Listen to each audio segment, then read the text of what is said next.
मुख्यमंत्री सहायता डाव्या बाजूला जर आपण QR कोड स्कॅन केला तर त्या ठिकाणी मुख्यमंत्री सहायता निधीचा फॉर्म मिळतो. मुख्यमंत्री सहायता निधी मिळवणं फार सोपं आहे मित्रांनो. आपण प्रत्येक जण आपल्या स्वतःच्या मोबाईलवर मुख्यमंत्री सहायता निधी मिळवू शकतो. यासाठी कोणाच्या वशिल्याची ओळखीची गरज नाही. त्यामुळे आपण टॅगलाईनच आहे, ना वशिला ना ओळख, एक मिळते मदत. या ठिकाणी जर आपण स्कॅन केलं तर तुम्हाला अर्ज मिळतो. उजव्या बाजूला स्कॅन केलं तर हॉस्पिटलची यादी मिळते. फॉर्म मिळाल्यानंतर आवश्यक कागदपत्रांची यादी वर दिलेली आहे. तुमच्या फॉर्मवर सुद्धा मिळालेली आहे. आधार कार्ड, रेशन कार्ड आणि उत्पन्नाचा दाखला असे 4 डॉक्युमेंट जर त्या ठिकाणी जोडून PDF केले तर 5 ते 7 दिवसाच्या आत आपल्या खात्यावर मुख्यमंत्री सहायता निधी मिळतो. एवढी सोपी आणि साधी प्रक्रिया आहे. ही माहिती आपल्या मार्फत तळागाळातील लोकांना पोहोचावी, जास्तीत जास्त मुख्यमंत्री सहायता निधी मिळावा, यासाठी आज या पत्रकार परिषदेचं आयोजन केलेलं आहे. यामध्ये आपण जर बघितलं, लहान मुलं असतील, धन्यवाद देईल.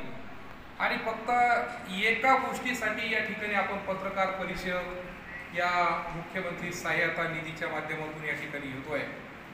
मला मुद्दाम सांगावंसं वाटतं का गेल्या अनेक वर्षापासून ब्रह्मलीन हरिभक्तपरायण नारंगिरीचे महाराज असताना सुद्धा ज्यांनी मला एक शब्द त्या ठिकाणी दिला होता का तुम्ही आरोग्य सेवेमध्ये पुढे ती सेवा कंटिन्यू त्या ठिकाणी चालू ठेवावी, आणि म्हणून त्या हयात असताना जो शब्द दिला तो प्राणा मानून मी त्या ठिकाणी अहोरात्र त्या ठिकाणी आजही काम करतोय. मी प्रामुख्याने या ठिकाणी सांगेन की मुख्यमंत्री सहायता निधी या कक्षामध्ये आताच मंगेशजी चिवटे यांनी सांगितल्याप्रमाणे जेव्हा जेव्हा मंत्रालयामध्ये मी मंगळवार, बुधवार, गुरुवार, आठवड्यातून 1 दिवस किंवा 15 दिवसातून 2 दिवस जातो, तेव्हा तालुक्यातील किंवा मतदारसंघातील जे रुग्ण आहे, जे दवाखान्यामध्ये ऍडमिट झालेले आहे, ज्यांना गरज आहे, त्यांच्या फाईल इथूनच आपणच ऑनलाईन त्या ठिकाणी करतो. परंतु प्रत्यक्ष जो या कक्षामध्ये जाऊन नेमकं त्या फाईल काय कुठपर्यंत प्रोसेस आली ही त्या ठिकाणी पाहण्याचं काम करतो.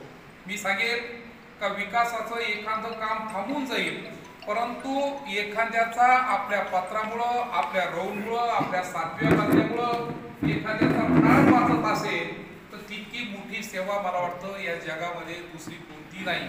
आणि ते काम आपण त्या ठिकाणी करतोय. आता पत्रकार बंधूंनी त्या ठिकाणी एक प्रश्न विचारला का आपण आतापर्यंत या वैजापूर, गंगापूर विधानसभा मतदारसंघाला आपण या मुख्यमंत्री सहायता निधीचे किती पैसे दिले. मी मुद्दाम गेल्यानंतर एक 5-6 महिने झाले का असा रिपोर्ट त्या ठिकाणी घेऊन येतो. आणि वास्तविक पाहता मी खऱ्या अर्थाने मुख्यमंत्री महोदय एकनाथरावजी शिंदे साहेब, अजितदादा पवार, देवेंद्रजी फडणवीस साहेब यांचं या ठिकाणी मनापासून अभिनंदन करीन का त्यांनी एक चांगली पद्धत त्या ठिकाणी अंमलात आणलेली आहे. गेल्यानंतर आपल्या पक्षाचा आमदार काम करतो का नाही हे सुद्धा रिपोर्ट या तिन्ही नेत्यांपर्यंत त्या ठिकाणी जातं. मला अक्षरशः शिंदे साहेबांनी एकदा विचारलं का तुमच्या मतदारसंघामध्ये आपण किती लाभ त्या ठिकाणी या रुग्णांना मिळवून दिला. या ठिकाणी पत्र जेव्हा मी पाहिलं तर मला मुद्दाम आपल्या पत्रकारांना सांगावंसं वाटतं का 10/12/2023 हे पहिलं पत्र आहे. या 2 वर्षामध्ये मुख्यमंत्री सहायता निधीला खूप मोठी चालना मिळाली. जवळजवळ 301 कोटीच्या आसपास आपण त्या ठिकाणी गेलो. इथं आपल्याला जे पत्रक त्या ठिकाणी दिलं